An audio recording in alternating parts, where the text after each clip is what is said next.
இது மாதிரி ஊடுடா போய் தௌஹீத் அடிப்படையில் இஸ்லாத்தை பயங்காட்டி இதை ஓட்டு போட சொன்னாங்க. நமக்கு இதான் நல்லது செய்வார்னு சொல்லல. இவருக்கு போட்டா நீங்க வெற்றி பெறலாம் மறுமையில, அவருக்கு போட்டா மறுமையில அல்லாஹ் கேட்பான்னு சொல்லிட்டுலாம் பிரச்சாரம் செய்யப்பட்டுச்சு. அந்த மாதிரி எல்லாம் மார்க்கத்தை அரசியலுக்கு கேடுகட்ட முறையில் பயன்படுத்தின நீங்க எங்களை துன்யாவாதிங்களா கொதிக்குதுங்க. சந்தர்ப்பவாதிகள் இவர்களை தெரிஞ்சுக்கிறேன்னு உங்களுக்கு தெரிஞ்ச விட எனக்கு நல்லா தெரியும். நெருங்கி பழகின வகையில நான் எதுக்கு இந்த தமுக ஆரம்பிக்கும் போது எங்க விலகிறேன், எதுக்கு ஒதுங்கி வர்றேன் பாக்குறேன். இந்த ஒரு கருவியா யூஸ் பண்றாங்க. உள்ளுக்கு இருந்தே எவ்வளவு போராட்டங்கள், எத்தனை கருத்துக்களை சொல்றோம். எல்லாம் இந்த சம்பாதிக்கிற சிந்தனையும் தங்களை வளர்த்துக் கொள்வது வந்த பிறகுதான் வெறுத்து போய் வெளியே வந்தோம். இன்னமும் தலைமையை கைப்பற்றுறதுக்கு முயற்சி பண்றாங்க. அங்க மாதிரி எல்லாம் அவன் நினைக்கிறான். நான் தூக்கிட்டு போட்டு வந்த நாய்க்கை துப்பிட்டு வந்த தலைமை அது. என்ன தலைமையை கைப்பற்றுறது? அதுக்கு மேற்கொண்ட தலைமையை அல்லாஹ் வந்து தரது யாரும் அதையும் தூக்கி போட்டு உட்கார்ந்துருக்கேன். எனக்கு தேவையில்லை, இந்த தலைமையில எனக்கு நாட்டம் கிடையாது. நான் வந்து தப்பு எங்க இருந்தாலும் நான் கண்டிப்பா எனக்கு சுபாவம் அது. எந்த காலத்திலயுமே எனக்கு தப்புன்னு போட்டுச்சுன்னா தாட்சணியம் பார்க்காம நான் சொல்லுவேன். உள்ளுக்குள்ள இருந்து சொல்றதுக்கு ஒரு கட்டம் வச்சிருப்போம், திருந்துவார்கள். அது வரைக்கும் உள்ள இருந்து சொல்லுவோம். நேற்று வரைக்கும் பார்த்துட்டு இருந்து எல்லாம் சொல்லக்கூடாது. திருந்துவார்கள் எனக்காக ஒரு இதுக்கு மேல தாங்காது. நபிமார்கள் பிரச்சனை பண்ணாங்க. முதல் நாள் கேட்கணும்னு யாரும் அழிச்சிருந்து கேட்டதில்லை. ரெண்டாவது நாளும் சொன்னாங்க, மூணாவது நாளும் சொன்னாங்க. 950 அவங்களும் தாங்குற சக்திக்கு முடிஞ்ச பிறகு எல்லாம் இவங்க நாசமாக்குன்னு கேட்பாங்க. எல்லாத்துக்கும் அது மார்க்கத்தில் ஒரு உண்மை தான். அப்ப நீங்க தப்பு கண்டு இருந்தீங்க கேட்க கூடாது. தப்பு கண்டவன யாரும் வெளியேற மாட்டாங்க, திருத்த பார்ப்பாங்க. 2 தப்பு வரும், 3 திரும்ப பாருங்க. சொல்லுங்க, அவர்கிட்ட கேளுங்க. நாகூர் மாநாடு நடந்துச்சு, அப்பவே பிரச்சனை வந்துச்சு. நாகூர் மாநாடு நடக்கும் போதே அந்த நாகூர் மாநாடு நடத்த விடாம செய்யுங்க. நாகூர் மாநாடு எப்போது? 90ல 1995 5 வருஷத்துக்கு முந்தைய நாகூர் மாநாடு நடந்துட்டு இருக்கு. 2வது நாள் அவங்க என்ன ஆச்சுன்னா போலீஸ் பிரச்சனை வந்ததுனால அதை கேன்சல் பண்ணிட்டாங்க. அப்போ எஸ்கே என்ன பண்ணாரு, நாங்க வந்து அதுக்கு இது என்னங்க போலீஸ்காரங்களுடைய இதுக்கு இணங்க நாங்க வந்து இதை கேன்சல் பண்ணிடுறோம், ப்ரோக்ராம் கேன்சல் பண்றோம் சொல்லிட்டு இது பண்ணாரு. அதுக்கு இவர் அப்செக்ஷன் பண்ணாரு. லட்சக்கணக்கான மக்கள், ஆயிரக்கணக்கான மக்கள் கிட்ட நம்ம நடத்துறோம் வாக்குறுதி கொடுத்து, இப்ப வந்து போலீஸ்க்காக வேண்டி பயந்துட்டு நம்ம இதை கேன்சல் பண்றது நியாயம் இல்லை, நம்ம எப்படியாவது நடத்தி ஆகணுங்கிற ஒரு சர்ச்சை ஏற்பட்டதுல ஒரு பெரிய பிரச்சனை ஏற்பட்டுச்சு. அப்ப என்ன பண்ணாருன்னா அன்னைக்கே நான் போறேன்னு கிளம்பிட்டாரு பிஜே. இவங்களை வச்சு எல்லாம் தீனுடைய வேலை இதெல்லாம் செய்ய முடியாது, சந்தர்ப்பவாதிகளாக்குறாங்க. இவங்க எல்லாம் பயப்படுறாங்க. இவங்க சந்தர்ப்பவாதிகள், இவங்களை வச்சு நம்ம வந்து எந்த ஒரு வாக்குறுதியை மக்கள்கிட்ட கொடுக்க முடியாதுங்கன்னு 90ல தொடங்குச்சுங்க. 90லயே எது சொல்றேன்னா, சில தவறுகளை வந்து உள்ளிருந்து போராடுறதுக்கு ஒரு கட்டம் இருக்குது. அந்த கட்டம் வரைக்கும் உள்ள இருந்து போராடுவோம். இதுக்கு மேலையும் சரியா வராங்க வெளியே வருவோம். நான் இருக்கும்போதே சில விஷயங்கள்லாம் நடந்திருக்கும், அதை காட்டுவாங்க. நீங்களும் இருந்து இது வந்து ஒரு அவங்க இயல்பா சிந்திக்கணும். மனிதனுடைய சுபாவத்தை யதார்த்தமா ஒருத்தர் என்ன செய்வார்கள் அதை நான் செஞ்சேன். நான் நாளைக்கு உடைச்சிட்டு போக முடியாது. தாமுகவில் தப்பு கண்டா உடனே வெளியே போக மாட்டேன். இன்னொரு தப்பையும் பார்ப்பேன், இன்னொரு தப்பையும் பார்ப்பேன், சொல்லி பார்ப்பேன், இன்னொரு தப்பையும் பார்ப்பேன். 10க்கு 2 குறைதான் பார்ப்பேன். 10 12வது தூக்கி போட்டு போயிருவேன். அப்படி ஒரு லிமிட் ஒண்ணு இருக்குது. எல்லாத்துக்குமே அப்படித்தான். ஒரு கடையில வேலைக்கு சேர்ந்தோம், முதலாளி திட்டணும்னு ஓடி போயிருவானா? ஒரு வேலைக்காரன் சேர்ந்தான்னா முதலாளி திட்டணும்னு ஓடி போயிருவானா? பல சந்தர்ப்பங்கள் அவனும் கொஞ்சம் பொறுக்கிற அளவுக்கு பொறுப்பான் செலவுதான். அந்த மாதிரி சில உள்ளுக்குள்ள இருந்த திருத்திட முடியுமா என்பதற்காக நான் போராடி கொண்டு இந்த அமைப்பு உருவாக்கப்பட்ட காலத்திலிருந்து உள்ளிருப்பு போராட்டம் நடத்திக்கிட்டு தான் இருந்தேன். தவிர நான் வந்துகிட்டு அவங்க சொல்றதுக்கெல்லாம் தலையாட்டிக்கிட்டு எந்த காலத்திலும் இருந்ததில்லை. எந்த இயக்கத்திலும் நான் இருந்த கிடையாது. எந்த தலையாற்ற விளையாட்டு வந்து நேருக்கு நேரம் சண்டை வந்தாலும் சரி, தப்பா நினைச்சாலும் சரி, அதோட நட்பு முறிஞ்சாலும் சரி, நான் பார்க்காம வந்து பொறுப்புல உள்ளவர்கள்ட்ட நான் சண்டை போட்டிருக்கிறேன். ஆமா, அதனால தமுகவை இவர் வந்து காரணம் சொன்னார்னா தப்பு. அந்த காலத்துல இருந்தே நமக்கு வந்து பல விஷயங்கள்ல வேறுபாடுகள் இருக்கத்தான் செய்யுது. இது நீங்க விளங்கிட்டீங்களா? சொல்லும் பொழுது தூக்கி போட்டு போயிருவேன் நீங்க. அப்ப அமைப்பாளர் நீங்கிட்டீங்க. அப்போ தமுக ஏதாவது தப்பு தெரிஞ்சனால நீங்கிட்டீங்களா? அதுக்கு வந்து நீங்கினதாக நான் அறிவித்தன்ல, அதுலயே சொல்லியிருக்கிறேன். அந்த கடிதத்திலேயே அது அல்ல காரணம். அதுக்கு அது இருந்தா சொல்லுவேன் அழகா. அது இருந்தா இப்ப ஜாக்கில் இப்ப சொல்றேன் இல்லையா, அது மாதிரி சொல்லுவேன். நீங்க எவ்வளவு நாள் ஆச்சு? 2 வருஷம் ஆச்சா? 2 வருஷம் வரைக்கும் தாமுக பத்தி என்ன சொன்ன வெளியில ரைட் தானே சொல்றேன். தப்ப சொல்லல. ஜாக்க பத்தி சொல்லிட்டு இருக்கிறேன்ல. அப்ப நீங்க என்ன விளங்கணும்னா, விலகுனதுக்கெல்லாம் குற்றம் காரணம் சொல்லல. இல்ல, குற்றம் இருந்தா விலகுவேன். விலகுற இடத்துல எல்லாம் குற்றம் காரணம் இல்ல.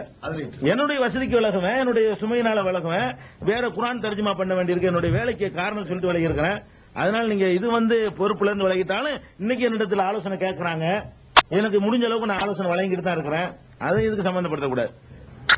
அடுத்து ஒரு மெயினான கேள்வி என்னன்னா, இந்த ஜாக் மேல ரொம்ப ஜாக்கில் உள்ளவங்க பொருளாதார குற்றச்சாட்டு, தனிநபர் குற்றச்சாட்டு, பல பேர் மேல பொருளாதார குற்றச்சாட்டும் ஒழுங்கீனம்ங்கிற ஒரு குற்றச்சாட்டுலாம் நீங்க வைக்கிறீங்க.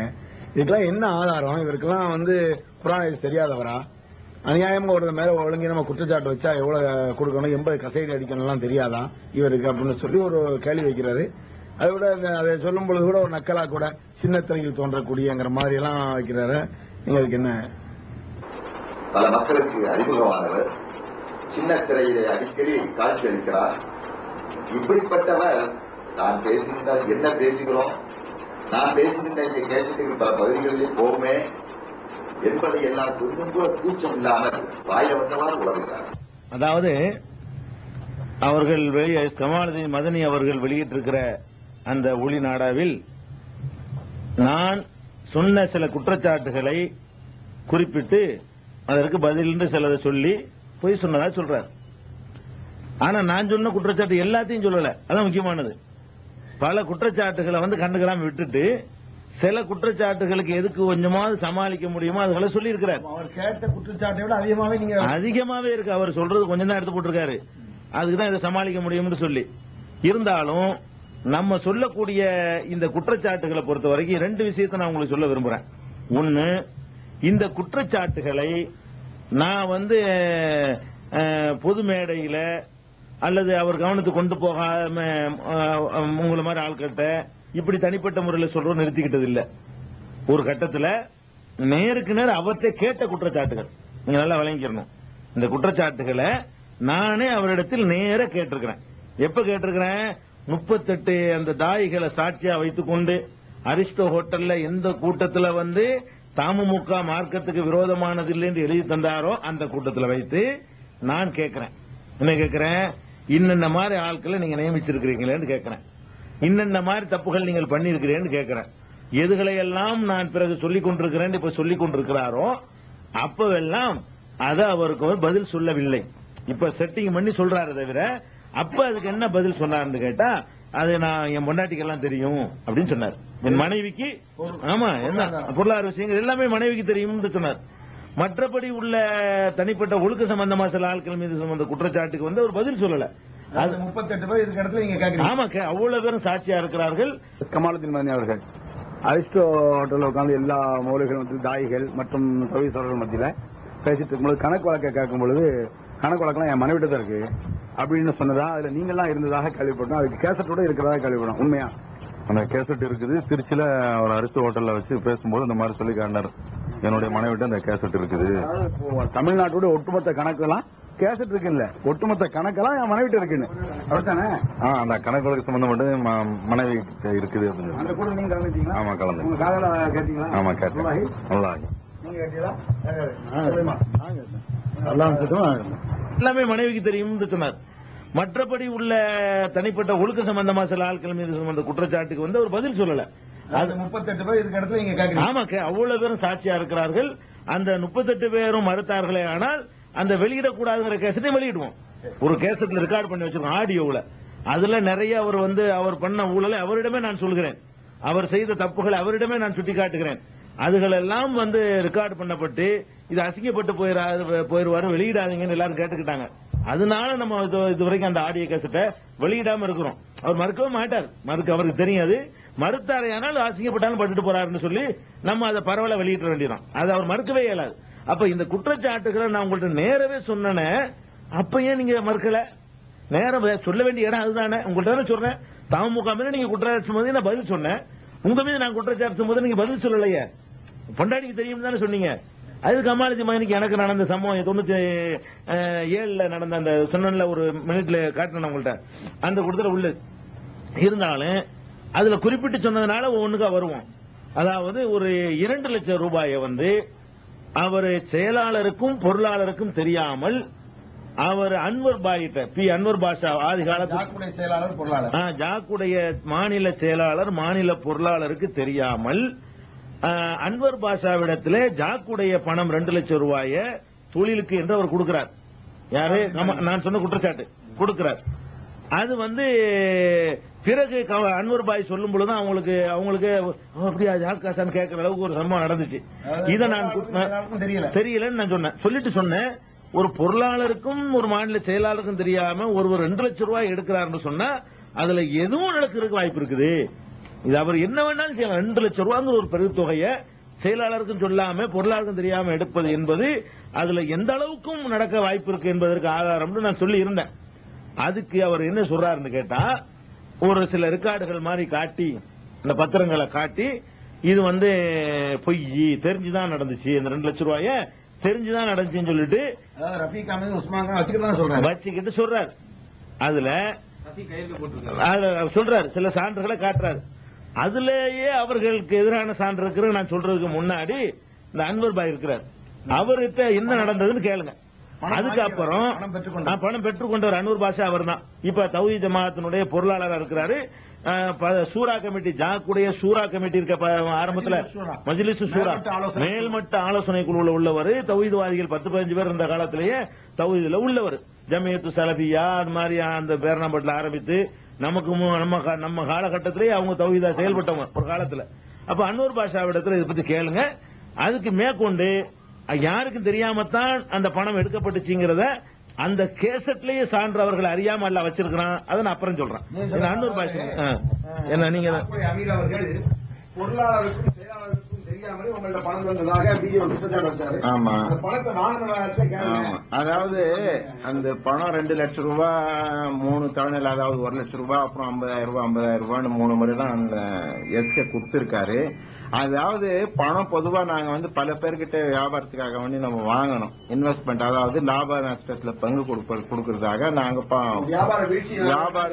வியாபாரம் வீழ்ச்சின்னா அந்த நேரத்துல அது இவங்கள்ட்ட பணம் வாங்கறதுக்கு முன்ன வியாபாரம் ஒரு அளவுக்கு நல்லா ஆயிடுச்சு. அதுக்கு முன்ன வீழ்ச்சியா இருந்தது என்னமோ ஒண்ணுமே. ஆனா இவங்க பணத்துலதான் நாங்க வியாபாரம் தொடங்குறது இல்ல. அப்புறம் வியாபாரம் நல்லா தொடங்கிட்டு பிறகு லாபம் நல்லா கொடுக்க முடியும்னா விருத்தி, அதாவது வியாபாரத்தை பெருக்கிறதுக்காக வேண்டி, அதிகமா பண்றதுக்காக வேண்டி இந்த மாதிரி இன்வெஸ்ட்மெண்ட் வாங்குறதா நம்ம ஒரு பாலிசி எடுத்திருந்தோம். அந்த மாதிரி பல பேர் கொடுத்திருந்தாங்க. அவங்க பணம் கொடுக்கும்போது நாம என்ன பண்ணுவோம்னா, நாங்களே ஒரு ஸ்டாம்ப் பேப்பர்ல அதுக்கு ஒரு அக்ரிமெண்ட் மாதிரி நாங்க கொடுப்போம். வியாபாரம் அதாவது நீங்க 1 லட்சம் ரூபாய் எனக்கு கொடுத்தீங்கன்னாக்கா நானும் அஷ்ரப் அலி கையெழுத்து போட்டு, அதாவது இந்த வியாபாரத்துக்காக வேண்டி லாப நஷ்டத்துல பங்கு பெற்றுக் கொள்வதற்காக வேண்டி 50,000 ரூபாய் நீங்க எனக்கு கொடுத்ததா ஒரு ஸ்டாம்ப் பேப்பர்ல நாங்க எழுதி நானும் அஷ்ரப் அலியும் கையெழுத்து போட்டு கொடுப்போம். அதுல என்னன்னா நாங்க கொடுக்கறதா அது கொடுக்கப்பட்ட அந்த நிதி அதற்கென எழுதி தந்திருக்கிறார். நாங்க கொடுக்கறதா அது. நான் என்ன கேக்குறேன்னா, இப்போ ஒரு இயக்கம் இருக்கு, டிஎம்எம்கேவே இருக்கு, பாக்கர் கொடுக்குறாரு, உங்ககிட்ட ஒரு 1 லட்சம் ரூபாய் கொடுக்குறாருன்னு வைங்க. நீங்க கொடுக்கறது அது ப்ரூஃபா? அவர் அதை ஓச்சர் வாங்கணுமா இல்லையா? நான் என்ன கேக்குறேன்னா, பொருளாளருக்கு தெரிஞ்சுதான் இது 2 லட்சம் ரூபாய் என்கிட்ட கொடுத்திருக்காங்கன்னா, பொருளாளர் 2 லட்சம் ரூபாய்க்கு ஓச்சர் அந்த டேட்ல காட்டுட்டோம். இப்ப பத்திரத்தை எடுத்து காட்டுறாங்க இல்ல, 95 நான் வாங்கினேன், இப்ப தெரிஞ்சுதான் நான் கொடுத்தது யாது? நீ 2 வருஷத்துக்கு பிறகு கூட நீ காட்டுவாது எனக்கு தெரியும்னு சொல்லுவ. நீ என்கிட்ட 2 லட்சம் ரூபாய் கொடுத்த இல்லையா, பொருளாளர் ஓச்சர் வாங்கியிருக்காரா ஜமியத் அஹ்லுல் குர்ஆன் வல் ஹதீஸ்ல, இந்தப்பா 2 லட்சம் ரூபாய் அன்வர் பாஷா கொடுத்தேன்னா நான் கையெழுத்து போட்டு கொடுத்திருக்கேனா? அது காட்ட முடியுமா ஒன்னால? அதானே மைனு, அதானே ஆதாரம். நான் கொடுத்ததை வச்சு 2 ஆண்டுக்கு பிறகு நான் சொல்றேன், 1 வருஷத்துக்கு பிறகு எப்ப தெரியும்னா, பொருளாளருக்கே அல்ஜன்னத் ஆபீஸ்ல உட்கார்ந்துட்டு 3 பேர் பேசிட்டு இருக்கும் போது அந்த 2 லட்சம் ரூபாய் நான் என்ன செய்யணும் கேட்கும் போதுதான் பொருளாளர் என்ன கேக்குறாரு. அதுக்கு பிறகு 1 வருஷத்துக்கு பிறகு ஆபீஸ்க்கு ரஃபீக் அடிக்கடி வந்துட்டு இருப்பாரு. நான் 95ல கொடுக்கல அந்த பணம், 94ல வாங்கப்பட்டது பத்திரம். நான் ஸ்டாம்ப் பேப்பர் கொடுக்கறது 95ல. அப்போ ரஃபீக் அஹமதுக்கு 1 வருஷத்துக்கு பிறகு இது மாதிரி வந்திருக்கு, இதுல நீயும் ஒரு கையெழுத்து போட்டு தொலியான்னு போட்டு கையெழுத்து நானே வாங்கி கொடுத்தேன். இது உனக்கும் தெரிஞ்சிருக்கட்டும், உனக்கும் தெரியாம பொருளாளருக்கும் தெரியாம தான் கொடுத்திருக்காரு அந்த ஆளு, இது நீங்களும் தெரிஞ்சுக்காங்க நானே தான் தெரியப்படுத்தினேன் அந்த ஆளுக்கு. அந்த மாதிரி இருக்கும்போது நான் வாங்கின பணத்துக்கு நீ ஓச்சர் காட்டு, அதான ப்ரூஃப். அது பிறகுதான் அல்ஜன்னத் ஆபீஸ்ல 3 வருஷத்துக்கு பிறகு உட்கார்ந்து பேசிட்டு இருக்கோம். அந்த தற்செயலா நான் அந்த பணத்துக்கு என்ன செய்யறதுன்னு நான் கேட்டேன் எஸ்கே கிட்ட. கேட்கும் போது எஸ்கே அப்பதான் உஸ்மான் கான் கேட்கிறார், பணம் கொடுத்திருக்கீங்களா, என்ன பணம்னு கேக்குறாரு அவரு. அப்ப இந்த மாதிரி வியாபாரத்துக்காக வேண்டி பணம் கொடுத்திருக்கேன். அந்த மாதிரி தான் இதை தவிர அதுக்கு ஆதாரம் காட்டுறாரு, அந்த பத்திரம் ஆதாரம் காட்டுறாரு. அது ஆதாரமா எடுத்துக்க முடியாது, அது நாங்க கொடுத்தது. நீ எங்கிட்ட கையெழுத்து வாங்கினதுக்கு ஆதாரம் காட்டு. அதை விட நல்லா பெரியவன் என்கிட்ட பாத்திலுக்கு துணை செய்ய மாட்டான். அவர்கள் வெளியிட்ட அந்த சான்றுல கேசட்ல ரஃபீக்குடைய ஒரு பேட்டி ஒண்ணு வருது, உஸ்மான் கானுடைய பேட்டி ஒண்ணு வருது. அதுல வருது, நீங்க எடுத்துக்கலாம், நீங்களே எடுத்துக்கலாம். அந்த கேசட்ல இருக்குது. என்ன இருக்குன்னு கேட்டா, உஸ்மான் கான் என்ன சொல்றாருன்னு கேட்டா, அதுலயே பொருளாதாரத்துக்கு தெரியாம நம்ம செகண்ட் பிரச்சனைக்கு தெரியாம நம்ம அமித்ஷா அவர்கள் 2 லட்சம் ரூபாய் ஜாமீன் பண்ண வேண்டி கொடுத்தாரு அப்படின்னு சொல்றாரு. அமித்ஷா 2 லட்சம் ரூபாய் அந்த பல வருஷம் முன்ன அன்பாவும் அஷ்டபதியும் பிசினஸ் வளர்ச்சிக்கு எல்லாருக்கும் பணம் வந்து கேட்டாங்க. அமித்ஷாவும் 2 லட்சம் ரூபாய் கொடுத்திருக்காரு. ஆனா இவர் வந்து ஒரு நாள் கேட்கிற நேரத்தில் அது அந்த தகவல் எனக்கு தெரியல. அப்போ நான் சொன்னேன், எனக்கு தெரியல, எல்லாருக்கும் அமித்ஷா கொடுத்து பணம் தெரியல. அப்புறம் நெக்ஸ்ட் மீட்டிங் அமித்ஷா சந்திக்கிற நேரத்தில் இந்த பிரச்சனை அந்த சப்ஜெக்ட் இருக்கு, சப்ஜெக்ட் வந்தாச்சு, ஒரு மாதிரி கொடுத்துருக்கோம், 2 லட்சம் ரூபாய் பிசினஸ் கொடுத்துருக்கோம். இது டாக்குமெண்ட் இல்லை, ஒரு டாக்குமெண்ட் மாதிரி ஒரு லெட்டர் மாதிரி கையில் கொடுத்துருக்காங்க. என்ன பண்ணலாம் பிசினஸ்ல லாபம் போகிறோம் அப்படின்னு அவர் கொடுத்துட்டாரு, பிந்திதான் எங்கள்கிட்ட சொன்னாருன்னு சொல்றாரு. அந்த வாசம் அப்படி இருக்கு. எனக்கு தெரியாது, முதல்ல தெரியாது, பின்னாடி சொன்னாங்கிறாரு. பின்னாடி இப்ப 2 வருஷம் கழிச்சு, அது 2 வருஷம் கழிச்சு பேசிட்டு இருக்காங்களே, அதான் பின்னாடி. அதாவது கொடுத்தது 10 நிமிஷம் அல்ல, கொடுத்துட்டு பின்னாடி தெரியும் தான் உஸ்மான் கான் போய் சொல்லாம அந்த இடத்துல உண்மையை உடைச்சிடறாரு. இவங்க இழுத்தலுக்கு ஒரு வரல. அவர் என்ன சொல்றாருன்னு கேட்டா, ரவிக்கு வந்து துணிஞ்சு போய் சொல்றாரு, பத்திரத்தை காட்டிட்டு போய் சொல்றாரு. உஸ்மான் கான் என்ன சொல்றாருன்னு கேட்டா, அந்த கேசட்லயே கொடுத்தது தெரியும், பின்னாடி தான் தெரியும் அப்படிங்கிறார். கொடுக்கும்போது கேட்கப்படலன்னு அர்த்தம். பொருளாளர் கேட்கப்படல, பொருளாளருக்கு தெரிவிக்கல. 2 வருஷம் வரைக்கும் 2 வருஷத்துக்கு வரைக்கும் அந்த அக்கௌண்ட் எப்படி இருந்துச்சு, எந்த கணக்குல வந்து எதுல எழுதிருந்தாங்க, பொருளாதார கணக்கு எழுதணும்லங்க. 2 வருஷம் கழிச்சு அவருக்கு தெரிவிக்கப்படுது, இவர் உடைச்சு விட்டதுனால, அன்வர் பாய் உடைச்சு விட்டதுனால. அப்ப என்ன நீங்க நிரூபிச்சிட்டிய, ஆதாரத்தோட என்ன நிரூபிச்சிட்டிய தெரியாம இப்போதைய பொருளாதாரம் அப்போதைய பொருளாதாரம் ஒத்துக்கிறாரு. ஆமா, அவ்வளவு பெரிய தொகையை எடுக்க முடியாம வந்தா அவ்வளவு பொருளுங்கிறது ஒரு அர்த்தம். இங்க கூட்டம் போடுற காசு இருக்கிறோம், பிசினஸ்ல போடுறாங்களாம். பிசினஸ் போடுற அளவுக்கு வந்துகிட்டு அப்ப கணக்கு வழக்கு இல்லாம குவியுதா? அது கேட்கறது கூட நாதி இல்லாத அளவுக்கு இவர்கள் பொறுப்பு வகிக்கிறாங்களா? அப்ப அவர்கள் ஒத்துக்கொள்கிறார்கள், பண விஷயத்துல என்னமோ நடந்திருக்கு, மறுப்பு போட்டு தாங்களாக வந்து என்ன செய்யறாங்க, தெரியாதுங்கிற அவரை சொல்ல வச்சுட்டாங்க. அநியாயம் அந்த மனுஷனை பலியாக்கி தெரியாது என்பதை நினைச்சிட்டாங்க, சொல்ல வச்சுட்டாங்க. இன்னும் நமக்கு உறுதியாகி போச்சு. அவர் வெளியிட்டது வந்து என்ன, நான் போய் குற்றம் சொல்லிட்டேன், உண்மையாயிடுச்சா, உண்மையாயிடுச்சு, இதுல நான் போய் சொல்லவில்லை. அதே மாதிரி ஏஜி முகமது என்பவர் மேல ஒரு குற்றச்சாட்டு சுமத்தினேன். கமாலிமன் நேரடியாகவும் அதுல சொல்கிறேன்.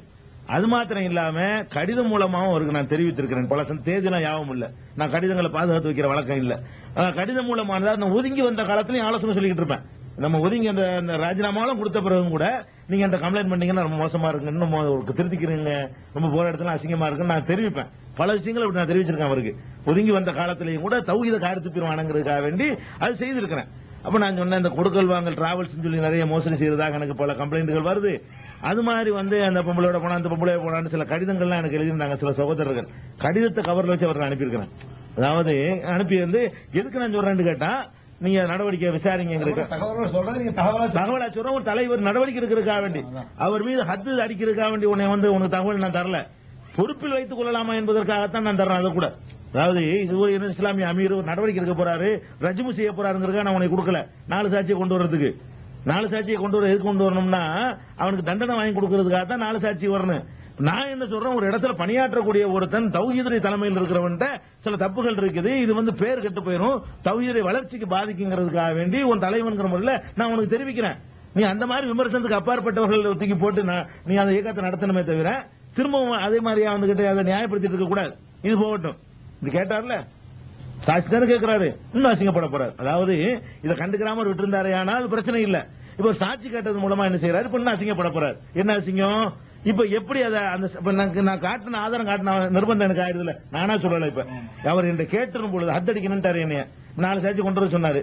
அப்ப 4 பேரை நான் கொண்டு வராட்டி அவர் சொன்னபடி நான் குற்றவாளி ஆயிருவேன். 4 இல்ல, நிறைய இருந்தா நான் சொல்லியிருக்கிறேன். அப்படிலாம் நான் வந்து அவதூறு சொல்ல விரும்பல. நீங்க திருச்சிக்கு போங்க, திருச்சிக்கு போனா அவர் வசித்த பகுதியில் உள்ள இந்துக்கள் உள்பட அங்க உள்ள மக்கள்கிட்ட கேளுங்க. இந்துக்கள் உள்பட பக்கத்து வீடு ஏத்த வீட்டுலாம் கேளுங்க. ஏஜி முகமது பத்தி கேளுங்க. அந்த திருச்சியில வந்து அவரை நல்லா தெரிந்தவர்கள் இருக்கிற சிங்காரத்தூர் பள்ளிவாசலுக்கு போங்க. அங்க வரக்கூடிய தொழக்கூடிய மக்கள்கிட்ட கேளுங்க. இவர்களுடைய அமைப்புல இருந்து கொண்டிருக்கிற அவரோட இந்த தௌஹீத்வாதிகளை நீங்க சந்திங்க. பல பேரு அதை வந்து மழுப்பி சொன்னாலும் நாலு தினம் அவர் கேட்கிறாரு, கண்டிப்பா அதுக்கு மேலே சாட்சி சொல்லுவாங்க. அதுக்கு மேல நிறைய கிடைக்கும். அதனால அப்படி கிடைக்கலன்னா என்கிட்ட வந்து சொல்லுங்க, கிடைக்கலன்னா சொல்லுங்க, நான் கூட்டிட்டு போறோம் உங்களை. சரிதானா? அப்ப சாட்சியோட கேட்ட காரணத்தினால சாட்சியத்துக்கு அவர் எதிர்பார்க்கிற சாட்சியோட அதிகமா என்னால் நிரூபிக்க முடியும். இதெல்லாம் வந்து அவர் அசிங்கப்படுத்திக்கிட்டார். எவ்வளவு காலமா இருக்கீங்க? திருச்சியில 86ல இருக்கிறேன். 15 வருஷம் ஆச்சு. இருக்கும்பொழுது இந்த திருச்சிராப்பள்ளியில, இந்த பள்ளியில, தௌஹீத் பள்ளியில ஏஜி முகமது ஜாக்கா தலைவராக தெரியுமா? தலைவராக இருந்தாலும் தெரியும். அவர் மீது ஒரு தவறான குற்றச்சாட்டுகள் சொல்லப்பட்டது. அதுல வந்து நீங்க எல்லாம் வந்து அவர் வந்து தவறான வேற ஒரு பெண்ணோட போனது வச்சு நீங்க பார்த்ததாவெல்லாம் கேள்விப்பட்டோம். அது உண்மைதானா? ஏஜி முகமது நாங்க ஆடியோ கேஸ் காட்டியா நானும் அலி அக்பரும் பஸ்ஸுக்கு நின்று இருந்தோம். சோஃபிஸ் கார்னர் பக்கத்துல. அவர் ஏத்து சைடுல A1 பேக்கரி பக்கத்துல நின்று இருந்தாரு. பஸ் 2-3 பஸ் காசிட்டு பஸ் போயிட்டு இருந்தா நாங்க நின்று இருக்கும்போது ஒரு பஸ்ல ஒரு பெண்ணு வந்து இறங்குச்சு. அந்த பெண்ணு வந்து அலி அக்பர் சொன்னார், இதான் ஏஜி வச்சுட்டு இருக்காரு இந்த பிள்ளைய. நான் பார்த்தா உடனே அந்த பொண்ணை கை பிடிச்சிட்டு இவர் கூட்டிட்டு போனாரு. கூட்டு போய் 2 பேரும் ஜாலியா சிங்கார் தப்பு பண்ணாங்க. எவ்வளவு காலம் இருக்கும்? இது ஒரு 6 மாசம் இருக்கும். இப்ப சமீபத்தில் பார்த்தோம். அப்போ அவர் ஏஜி முகமது இங்க என்ன பொறுப்புல இருக்கிறார்? இப்ப அப்போ அந்த நேரத்தில் இந்த ஆடியோ கேஸ் காசத்து எங்களோட ஒன்னா ஜாக்கு மூலமா தான் வந்துட்டு இருக்காரு அவர். நீங்க சொல்றாங்களே அலி அக்பர், நீங்களும் அதை பாத்தீங்க. அந்த பொண்ணு எல்லாமே சத்தியமா உண்மை. எல்லாமே சத்தியமா உண்மை. கண்ணால பார்த்தேன். அந்த பொண்ணு வந்து அவருடைய சொந்தக்கார பொண்ணா அல்லது மனைவி அப்படி ஏதாவது இருக்கிறாங்க? அதெல்லாம் இல்லை. எப்படி சொல்றீங்க? இது சொல்லுங்க. அதாவது அவர் பொண்டாட்டி வந்து எங்க ஊர் கிட்ட உள்ள ஊர் தான், கோமராப்பட்டினம். அவங்கள வந்து எனக்கு நல்லாவே தெரியும், எனக்கு அவங்களையும் தெரியும். அதனால போனது வந்து அவர் பொண்டாட்டி கிடையவே கிடையாது, அது கேரண்டி, சந்தேகமே இல்லை. அதை விடையிலும் இன்னொரு முக்கியமான செய்தி, அதாவது ஏஜி முகமது வந்து 1-2 பேர்கிட்ட இது மாதிரி நடந்துக்கிறல. நான் அறிஞ்சு எக்கச்சக்கமான பெண்கள்கிட்ட அவர் தவறாக நடந்துக்கிறாரு. என்னுடைய சில அனுபவத்தையும் உங்கள்கிட்ட சொல்லி காட்டுறேன். அதாவது எனக்கு முன்னிலையில் நான் கோயம்புத்தூர், அதாவது முஜாஹித் பள்ளிவாசல்ல இமாமா இருந்துட்டு திருச்சிக்கு நேரம் வர்றேன். ஏறக்குறைய ஒரு 6 வருஷத்துக்கு முந்தி காட்டூர் பள்ளிவாசல் நான் இமாமா இருக்கிறேன். அப்போதைக்கு ஜாக்குடைய திருச்சி மாவட்ட தலைவரும் இந்த ஏஜி முகமது, காட்டூர் கிளையுடைய தலைவரும் ஏஜி முகமது, அந்த பள்ளிவாசலுடைய தலைவரும் இந்த ஏஜி முகமது. இந்த மாதிரி இருக்கிறாரு. நான் இங்க சேர்ந்து ஒரே ஒரு வாரம் தான் இருக்கேன். நைட்ல பள்ளிவாசலுக்கு மேல ரூம்ல தூங்கிட்டு இருக்கிறேன். திடீர்னு அவர் நைட் ஒரு 11 மணிக்கிட்ட வந்து ஒரு பொண்ணை கூட்டிட்டு வந்து, கொஞ்சம் கீழே போய் படுத்துங்க, நான் இங்க மேல படுத்து தூங்கிறோம் அப்படின்றாரு. அவன் எங்க ரூம்ல படுத்துக்கிறேன் அப்படின்னு என்னைய கீழே போய் பள்ளிவாசல போய் படுக்க சொன்னாரு. நான் இந்த பொண்ணு யாருங்க அப்படின்னு கேட்டேன். இது என் தங்கச்சி அப்படின்றாரு. சரி, தங்கச்சின்னா என்ன பிரச்சனை கிடையாது, நீங்க வந்து நேரம் வீட்டுக்கே போயிடலாமே, வீட்டுல போய் தூங்கிடலாமே அப்படின்னா.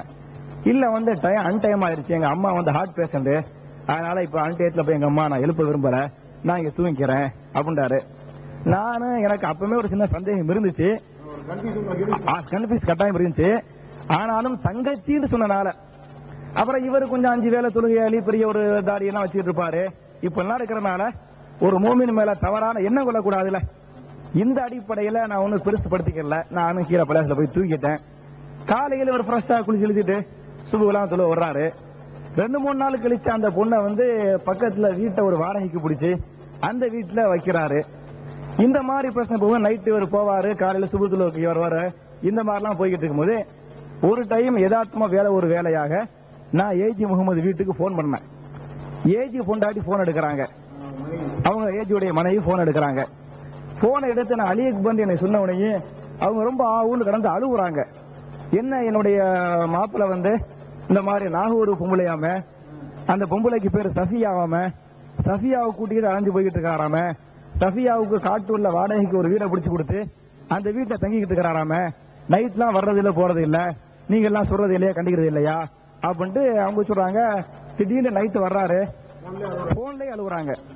நைட்டு வந்து ஒரு சூட் கேஸ தூக்கிட்டு கிளம்பி போவாரு. எங்க போறீங்கன்னு கேட்டா அமிர்தா வந்துக்கிறாரு, எஸ்கே அமிர்தா வந்துக்கிறாரு, நான் அரிசி ஹோட்டலுக்கு போறேன் அப்படின்னு அவர் சொல்லுவாரு. நான் சூட் கேஸ திறந்து பார்த்தா உள்ள ஒண்ணுமே இருக்காது, ஒரே ஒரு கலர் லுங்கி மட்டும் இருக்கும், இதை மட்டும் வச்சுக்கிட்டு போவாரு. இந்த மாதிரி என்ன சொல்றாரு. நான் அவர்கிட்ட ரொம்ப அழுது கேட்கும் போது நான் இப்படித்தான் செய்வேன், இருந்தா என் கூட இரு, இல்லாட்டி உன்னை தலாக்கு விட்டுறேன் அப்படிங்கிற அளவுக்கு என்னை சொல்றாரு. எனக்கு ரொம்ப வருத்தமா இருக்கு, நீங்க எல்லாம் சொல்லுங்க போங்கிற மாதிரி என்கிட்ட சொன்னாங்க. நான் அதை அப்போதைக்கு காட்டூருடைய பள்ளிவாசலுடைய துணைத் தலைவராக அப்துல் ரஹ்மான் ஒருத்தர் இருந்தாரு. அவர்கிட்ட நான் போய் சொல்லி நானும் அவருமா அவர்கிட்ட இதை சொன்னோம். அவர் அப்படிலாம் இல்லைங்கிற மாதிரி ஒரு மலிப்பிக்கிட்டு இருந்தாரு. அதுக்கப்புறம் என்ன நடப்புன்னு சொன்னா, அந்த பொண்ணு பேர் சஃபியா, ஊர் நாகூர். அந்த பொண்ணை கூட்டிக்கிட்டு ஒரு கறிக்கடை அமீர்ஜான் சொல்லிட்டு அவர் பள்ளிவாசலுடைய செக்ரட்டரி, அவர் கறிக்கடை வச்சுக்கிறாரு, அதாவது மட்டன் ஸ்டால் வச்சுக்கிறாரு. அவருக்கு அமீர்ஜான் இது எனக்கு தெரிஞ்ச பொண்ணு தான், நீங்க எவ்வளவு கறி கேட்டாலும் நீங்க கொடுத்துருங்க, நான் காசு தர்றேன் அப்படிங்கிறாரு. ஒரு மளிகை கடையில போய் இது எனக்கு தெரிஞ்ச பொண்ணு தான், நீங்க எவ்வளவு சாமான் தான் கொடுங்க, நான் காசு தர்றேன் அப்படிங்கிறாரு. இந்த மாதிரி பண்ணிக்கிட்டு ஒரு வீட்டுல தங்க வைக்கிறாரு. கடைசியில நான் திருப்பி கேட்கிறேன், என்னங்க இது உங்க தங்கச்சிமா தெரியலையே, தங்கச்சின்னா அந்த மாதிரிலாம் செய்ய தேவையே இல்லையே அப்படின்னா, தங்கச்சினா சின்ன மாமாவா அப்படிங்கிற சந்தேகமே இல்ல, பச்சை ஹராம் அப்படிங்கிற மாதிரி சொன்னாரு. கடைசியில விசாரிச்சு பார்த்தா இது சுத்தமா தங்கச்சியே கிடையாது. அவர் டிராவல்ஸ் வச்சு ஆண்கள் பெண்களை வெளிநாட்டுக்கு அனுப்பிக்கிட்டு இருக்காரு. அந்த டிராவல்ஸ் வகையில நிறைய பெண்கள் அவருக்கு தொடர்பு இருக்கு.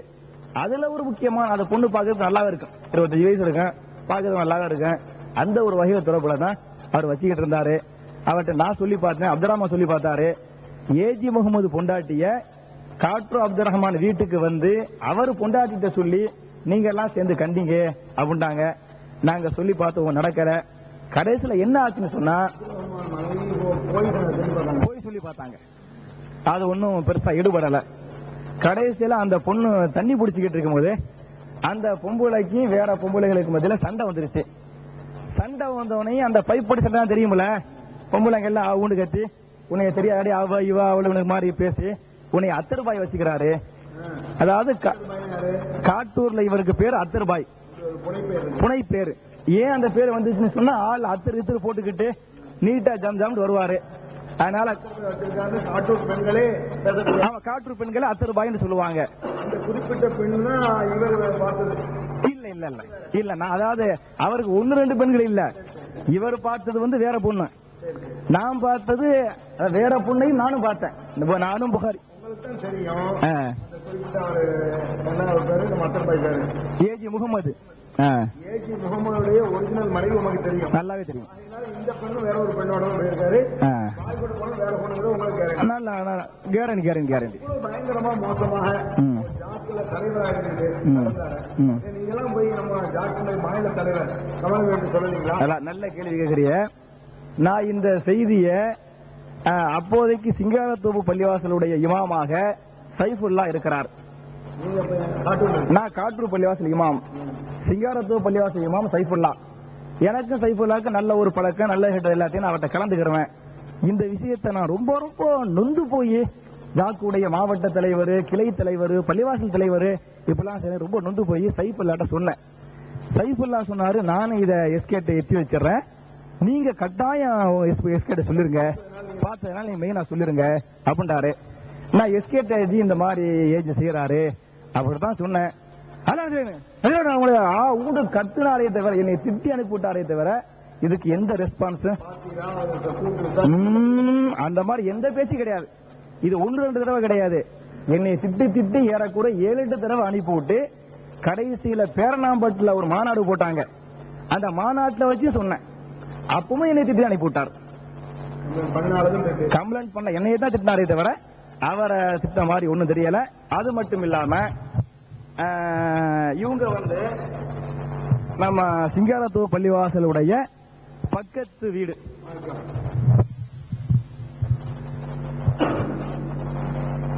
இந்த பள்ளி சிங்காரத்தோப்பு பள்ளி, இந்த பள்ளி பக்கத்து வீட்டுல இவங்க இருக்காங்களா? இவங்க இந்த ஏஜி முகமது சம்பந்தப்பட்டு யாராவது இந்த மாதிரி தவறா அவர் போனதை பத்தி நீங்க உங்களுக்கும் தெரியும் சொல்றாங்களா? வாஸ்தவமா வீட்டு காலி பண்ணாங்க, சொல்லுங்க. எங்க பக்கத்து வீட்டுல நான் செட்டா எங்க வீடுங்க. அவர் வீட்டுல மேல வாடகைக்கு 2 குடித்தனங்கள் இருக்கு. இதுல ஒரு குடித்தனத்துல இந்த ஒரு புள்ள அமீனான்ற புள்ள இருந்துச்சு. இவரு எழுத்த கட்டடம், அங்க இருந்து இவரு இங்க பேச, இங்க இருந்து அங்க பேச, ஜாடக ஏஜி முகமது. உங்க சித்தப்பாவுடைய வீட்டுலதான் அந்த புள்ள வாடகைக்கு இருந்துச்சு. அதுக்கு எழுத்தாப்புல ஏஜி முகமது என்ன செஞ்சாரு? இவரு இந்த கடை வச்சிருக்காரு, டிராவல்ஸ் வச்சிருந்தாரு. இவர் 2 பேரும் அங்கிருந்து பேசுறது, இந்த மாதிரி இருந்துச்சு. அதுக்கப்புறம் கடைசியில ஒரு கார்ட்லெஸ் டெலிபோன் வாங்கி கொடுத்துட்டு 2 பேரும் இங்கிட்ட அங்கிட்ட பேசிக்கிறதா இருந்துச்சுங்க. இது எப்படி தெரியும்னா, எங்க வீட்டுல அந்த புள்ள ஏற்கனவே டெலிபோனுக்கு 1000 ரூபாய் டெலிபோனுக்கு அப்ளை பண்ணிருந்துச்சு. அது வராத பட்சத்திலே அவங்க வீட்டுல டெலிபோன் அடிச்சதுனால எங்க டெலிபோனுக்கு சித்தப்பாவுக்கு சந்தேகம் வந்து, இதுதான் இன்னும் வயரிங்கா பண்ணல, ஒன்னும் பண்ணல, எப்படி டெலிபோன் பண்ணி அடிக்குதுன்னு கேட்க, அப்புறம் தெரிஞ்சு இவர் விசாரிச்சிருக்காரு. விசாரிச்சா இந்த ஏத்தாப்புல இருக்கிற ஒரு பாய் தான், ஏஜி மோகன் பாய் தான் டெலிபோன் கொடுத்துறதாக பேசுங்க. இது ஒண்ணுங்க. இதை வச்சு மேற்கொண்டு அந்த வீதியில எல்லாம் பேசிக்கிறாங்க. எங்க போறாங்க, யார் வர்றாங்கன்னா, தான் உஸ்மான் பாய் வீட்டுல தான் இருக்காங்களே, அவங்க தான் இவங்க அப்படின்னு பேச வர, எங்க சிச்சாவுக்கு 2 குமருங்க. எங்க தன்னோட குமரங்களுக்கு இதுல பாதிப்பு ஏற்படுமோன்னு பயந்து எங்க சிச்சா என்ன பண்ணாரு, அந்த புள்ளைய அம்மா நீ காலி பண்ணிட்டு விடுன்னு சொல்லி. அந்த பெண்ணு மட்டும்தான் அந்த வீட்டுல வாடகை. ஆமாங்க, அந்த பெண்ணோட கணவர் வந்து சவுதியில இருக்காரு. கல்யாணம் முடிச்ச பண்ண கல்யாணம் பண்ணி 2 பிள்ளைங்கலாம் இருக்கு. அந்த குழந்தைங்க எங்க இருக்கு? தாயோட தான் இங்கதான் இருக்கு. அந்த பெண் வந்து ஏஜி மாமாவோட தொடர்பு. ஆமாங்க. உண்மையா இந்த பெண்ணுக்கும் அந்த அவருக்கும் வந்து பேச்சு தொடர்புகள் இருந்துங்கிறது எல்லாம் சத்தியம். எல்லாமே சத்தியமா சொல்லலாம். எங்க சித்தப்பாவும் தெரியும், எனக்கும் தெரியும். சித்தப்பா மட்டும் சொல்லியிருக்காங்க. இது விஷயமா விசாரிச்சுட்டு தான் நான் சொல்றேன். இந்த ஒரு காரணத்துக்கு தான் வீட்டை விட்டு காலி ஆக்கணும். அந்த பெண்ணை வீட்டை காலி பண்ண வச்சு இதை வச்சு தானே. வேற யாரு இது பற்றி? கான்சாப், அதாவது திருச்சி சிங்காத்தூர் பள்ளியாசலுடைய மோதினார். இந்த பள்ளியுடைய மோதினார் ஏறக்குறைய 10 வருஷமா இந்த பள்ளிவாசல மோதினார் இருந்துகிட்டு இருக்காரு. खान साहब वो एज मोहम्मद है ना, वो लेडीज में ऐसा ऐसा करने वाला है, आप खुद देखे मालूम है, उसके बारे में कुछ बोलो ना। क्या है वो 12 बजे 1 बजे औरत आता था। 12-1 बोला तो दिन में या रात में? हाँ, मैं तो गली में वॉचमैन भी था, वो नाइट में वो वॉचमैन काम करता था, ये तो पहले वॉचमैन में वो मोदिनार काम करता था। वो हम देखता था, अब 1 बजे 2 बजे आना खोल के, फिर जाने के बाद में सुबह आने से नीचे होटल वाला रहता, वो हमारे से बोलता है तुम्हारा दिन ऐसा 200 ग्राम लगाया, ये लगाया। एक तो हमने मालूम है जाने वाला आने वाला दिन में भी रहता था रात में, वो तो मालूम।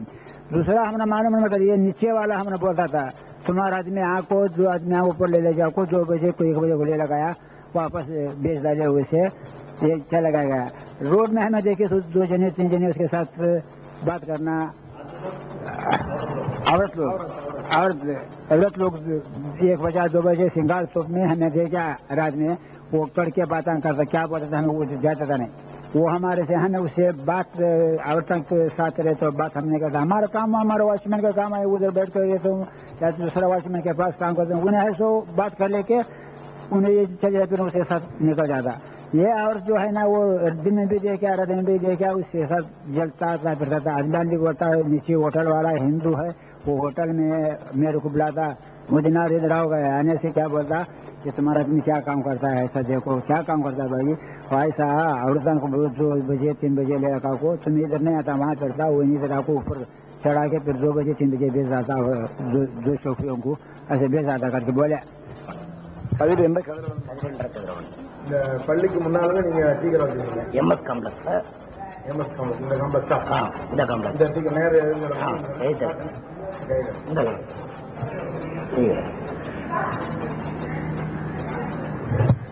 அதாவது நீங்க இந்த காம்ப்ளெக்ஸ்ல உங்களுக்கு கல்யாணம் ஆயிடுச்சா? ஆயிடுச்சு. கல்யாணத்துக்கு முந்தைய அதிகமாக அங்க இருந்து நீங்க போறதுக்கு 12-1 மணி ஆகுமா? இங்கேயே பெரும்பாலும் தங்குவேன். அப்படியா? அப்படி தங்கக்கூடிய நேரத்துல இந்த பள்ளிக்கு வரக்கூடிய ஒரு முக்கியஸ்தர், பள்ளி முக்கியஸ்தராக இருந்த ஏஜி முகமது ஒரு ஆள் வருவாரு. அவரு தெரியும், அவர் விஷயமா அவர் வந்து வேற பெண்களோடு தொடர்பு வச்சிருந்து போனாரு வச்சாருங்கிறது நீங்க கேள்விப்பட்டு, என்னடா ஒரு பாயா இருந்துட்டு பள்ளிவாசல தொழக்கூடிய ஒரு ஆளு இப்படிலாம் தவறா போறாருன்னு சொல்லி நீங்க ரொம்ப கவலைப்பட்டதாக வந்து சொன்னதாக கேள்விப்பட்டமா? உண்மைதான்? அது உண்மைதான். அவர் வந்து யாசிர் புக் சென்டர்னு மேல மாடியில் வச்சிருந்தாரு. எம்எஸ் காம்ப்ளெக்ஸ் என் டீக்கர மாடியில வச்சிருக்கும் போது அவர் வந்து நான் நைட்ல அங்க படுத்திருப்பேன். சில நாளைக்கு சயின்ஸை கூட படத்துக்கு போயிட்டு வருவேன். வரும்போது அவர் வந்து இந்த மாதிரி வெளியில அன்டயத்துல ஒருவர் போவாரு, இங்கே தான் தங்கியிருப்பாரு. நான் வந்து தனி மனுஷங்கிறனால இங்கே கடையில் காலைல தண்ணி தூக்கணும் போகணுங்கிறதுக்காக மேலே மாடியிலேயே படுத்துக்கிறது. அப்படி பார்க்கும்போது நான் சில நாளில் பார்த்துருக்கேன், யாராவது 2 பிள்ளைங்களோட அவர் வருவாரு, வேற பெண்களோட வருவாரு, வந்து நைட்ல தங்கியிருப்பாரு. அந்த அவர் புக் சென்டர் வச்சிருந்த இதுலேயே கடையிலேயே தங்கி வந்துட்டு விடிய காலையில் ஒரு 3 மணி 2 மணி அப்படின்ட்டு ஒரு 5 மணிக்கு காலையில் இங்கே பாங்க சொல்றதுக்கு முன்னாலே வாங்க சொல்றதுக்கு முன்னாடி அப்பெல்லாம் பாயெல்லாம் இங்கே தொழுக வந்துருவாங்க. தொழுக டைங்கிறதுனால அவங்க என்ன பண்ணிடுறோம் இந்த விஷயம் அனுப்பிச்சி விட்ருவாங்க. நானே கண் முன்னாலே என் கண் முன்னாலே நான் பார்த்துருக்கேன். நீங்களே ரொம்ப மன வருத்தப்பட்டிருக்கீங்க. நான் மன வருத்தப்பட்டு இங்கே பார்த்து சொல்லியிருக்கேன்.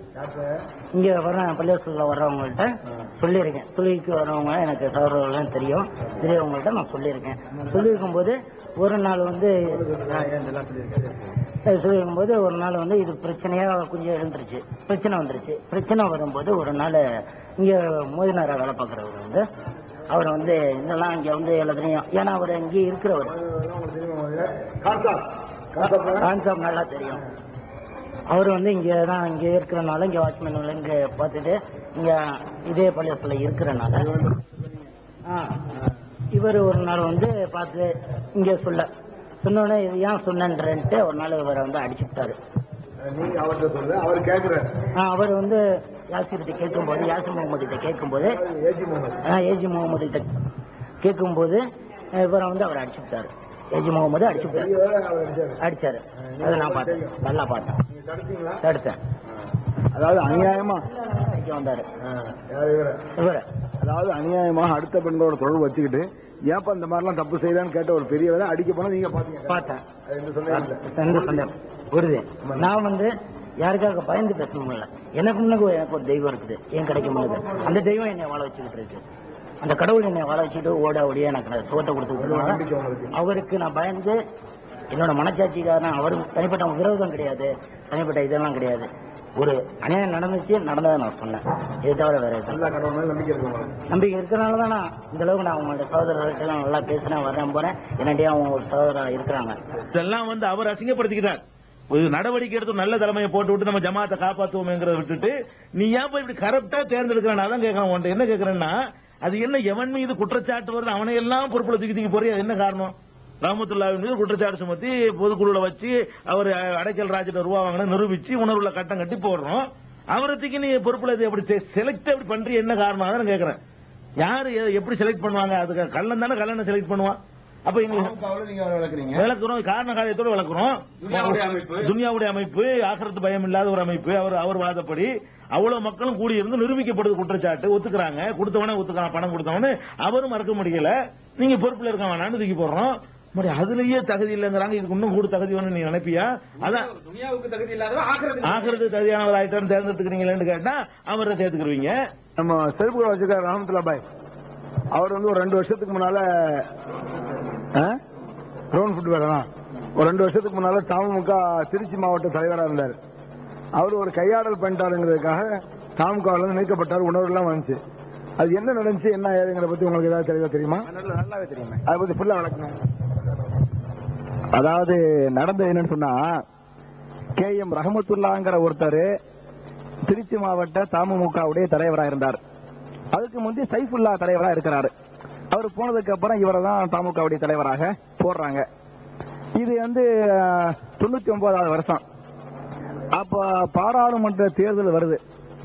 அந்த தேர்தலில் தமுக என்ன பண்ணுது அப்படின்னு சொன்னா, பிஜேபிக்கு எதிராக காங்கிரசுக்கு வந்து சப்போர்ட் பண்ணுது.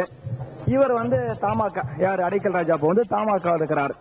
அதனால நீங்க களத்துல இறங்கி நீங்க பிரச்சாரம் பண்ணுங்க அப்படின்னு சொல்லிட்டாங்க. மெயினா ஊர் ஊரா தெரு தெருவா வீதி வீதியா போய் பிரச்சாரம் பண்ணியது நான் தான் போய் அரசியல் பேசினேன். இவர் மாவட்ட தலைவருங்கிற ரீதியில் என்ன பண்றான்னு சொன்னா, எங்களுக்கு யார்ட்டையுமே சொல்லாம கரெக்டா 10 மணிக்கு நாங்கள் பள்ளிக்கு வந்துருவோம். போயிட்டு நைட்டு 10 மணிக்கு தான் வீட்டுக்கு போவோம். 10 மணிக்கு முந்தி காலையிலேயே அடைக்கல் ராஜ் வீட்டுக்கு போயிடுறாரு. வீட்டுக்கு போய் 10,000, 5,000, 20,000 இப்படின்னு கொஞ்சம் கொஞ்சமா அவர் ஏறக்குறைய கொஞ்சம் கொஞ்சமா கரெக்டா 92,600 ரூபா அவர் வாங்கிட்டார். இதெல்லாம் எங்களுக்கு தெரியாது. எப்ப போறாரு, எப்ப வராரு, எப்ப வாங்குறாரு எங்களுக்கு தெரியவே செய்யாது. நான் ஒரு நாள் தேர்தல் பிரச்சாரத்தை முடிச்சுட்டு நைட்டு 10 மணிக்கிட்ட வந்து தான் இஷாவே தொழுவுறேன். இஷா தொழுவிட்டு சாப்பிட்டு படுக்கலாமே அப்ப நான் இருக்கிறேன். திடீர்னு பள்ளியாசு ரூமுக்கு ஒரு போன் வருது. அப்ப பள்ளியாசு ரூம்ல போன் இருந்துச்சு. ரூமுக்கு போன் வருது. நான் எடுத்துக்கிட்டு போன் அட்டன் பண்ணும்போது, நான் ஜோசப் லூயிஸ் பேசுறேன், அடைக்கல் ராஜ் மூத்த பையன் பேசுறேன், நீங்க அலி அக்பர் சாரா அப்படின்றார். ஆமாங்க நான் அலி அக்பர் தான் அப்படின்ன உடனே டக்குன்னு அவர் கேட்கிறாரு, என்ன பாய் உங்க ஆளுக்கு இவ்வளவு சீப்பா இருக்கிறாங்க, நான் முஸ்லீம்ஸ் எவ்வளவு கண்ணியமா நினைச்சேன் அதுலயும் தமுக ஆட்களை இன்னும் எவ்வளவு கண்ணியமா நினைச்சேன். நீங்க நடத்திய மெட்ராஸ் வாழ்வு உரிமை மாநாட்டுல லட்சோப லட்சம் மக்கள் கலந்துகிட்டாங்க. எங்களுடைய தலைவர் திண்டிவனம் ராமமூர்த்தி அதுல கலந்துகிட்டாரு. நான் முஸ்லீம்ஸ் தமுகவை எவ்வளவு கண்ணியமா நினைச்சிருக்கிறேன். திருச்சி மாவட்ட தமுக வந்து ரொம்ப ரொம்ப சீப்பா இருக்கு பாய் அப்படின்னு சொல்லிட்டு ஒரு வார்த்தை கேட்டாரு. நாங்கெல்லாம் தேவை நினைக்கிறீங்களா தேவை இல்லை நினைக்கிறீங்களா அப்படின்னு நறுக்குங்கிற மாதிரி ரொம்ப ஸ்பீடா கோபத்துல கேட்கிறாரு. நான் என்ன சார் நடப்பு என்னங்க கொஞ்சம் வேற சொல்லுங்க அப்படிங்கிறேன். அந்த ரஹமத்துல்லாவும், அதாவது அப்ப மாவட்ட தலைவர் ரஹமத்துல்லா, மாவட்ட செயலாளர் ஹசனார் மைதீன், ரஹமத்துல்லாவும் ஹசனாரும் என் வீட்டுக்கு வந்து பணம் நீ நச்சரிச்சுக்கிட்டு இருக்கிறாங்க. நான் 5-10 சொல்லிட்டு அவங்களுக்கு கரெக்டா 92,600 ரூபாய் கொடுத்துட்டேன் இதுவரையில. இதுக்கப்புறம் வந்து சொல்றாங்க மொத்தம் 5 லட்சம் செலவாயிருச்சு. ஆனா ஹசனார் சொன்னாராம், ஹசனார் ரஹமத்துல்லா உட்கார்ந்துகிட்டு ஹசனாருடைய ஒரு வீட்டை வித்து 5 லட்சத்துக்கு வித்து அந்த 5 லட்சம் செலவாயிருச்சு. நீங்க ஏறக்குறைய 1 லட்சம் தந்துக்கிறீங்க, இன்னும் 4 லட்சம் பாக்கி தாங்கன்னு கேக்குறாங்க. என்னப்பா இவ்வளவு சீப்பா இருக்குது? அதனால உங்க தலைமையில இதை சொல்லி ஒரு ஒழுங்கா நடவடிக்கை எடுங்க, இல்லாட்டி ஒட்டுமொத்த நீங்க எல்லாம் இப்படி தாங்கம்மா நினைக்கிறேன் பாய் அப்படின்னு என்கிட்ட சொன்னாரு. எனக்கு ரொம்ப ரொம்ப அதிர்ச்சி ஆயிடுச்சு. அதான் நம்ம எல்லாம் ஒரு தௌஹீதிவாதி, ரஹமத்துல்லா ஒரு தௌஹீதிவாதியா இருந்தவர், பள்ளிவாசலுடைய நிர்வாகியா இருக்கிறாரு, தமுகவுடைய மாவட்ட தலைவர். ரொம்ப ரொம்ப ஆச்சரியமா இருந்துச்சு. இதை கேட்ட உடனே எனக்கு அதிர்ச்சி தாங்க முடியல. நான் உடனே போய் பிஜேக்கு போன் பண்றேன், இந்த மாதிரி நிலைமையாச்சு அப்படின்ட்டு. அவர் சொன்னார், நம்ம விசாரிப்போம், உண்மையாக இருந்தால் நிச்சயமா நம்ம நீக்கி தீர்த்துருவோம் அப்படின்ட்டு சொல்லிட்டாரு. சொல்லி ஒரு 2-3 வாரங்கள்லயே சைஃபுல்லா, தமுகவுடைய பொதுச் செயலர் ஹைதர் அலி, ஓய்வு ரஹமத்துல்லா அவங்க தலைமையில பாலக்கரை ஜே மண்டபத்துல பொதுக்குழுவே கூட்டுறாங்க. நோட்டீஸ் அடிச்சு போஸ்டர் ஒட்டி திருச்சி மாவட்ட பொதுக்குழு, அந்த பொதுக்குழு கூட்டத்துல வந்து ஆரிஃப் இருந்தாப்ல. அந்த பொதுக்குழு கூட்டம் முழுக்க ரஹமத்துல்லா விஷயத்தை சொல்லிருக்காங்க. ஆமா அதுக்காக அதுல வந்து ஆரிஃப் இருந்தாப்ல, புகாரி பாய் இருந்தாரு, உபய் இருந்தாப்ல, இன்னும் ஏறக்குறைய 300க்கும் மேற்பட்டவர்கள் அதுல கலந்துகிட்டாங்க. இவர் ஊழல் செஞ்சது போனதெல்லாம் வந்து எல்லாம் நிரூபிக்கப்படுது. அவங்களே ஒத்துக்கிட்டாரு, அவரே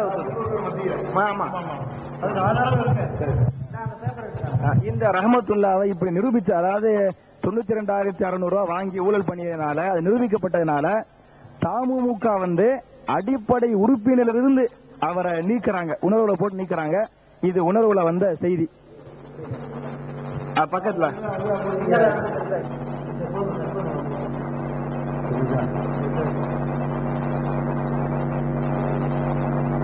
இப்படி ரஹமத்துல்லா வந்து எக்கச்சக்கமான ஊழல் பண்ணாரு.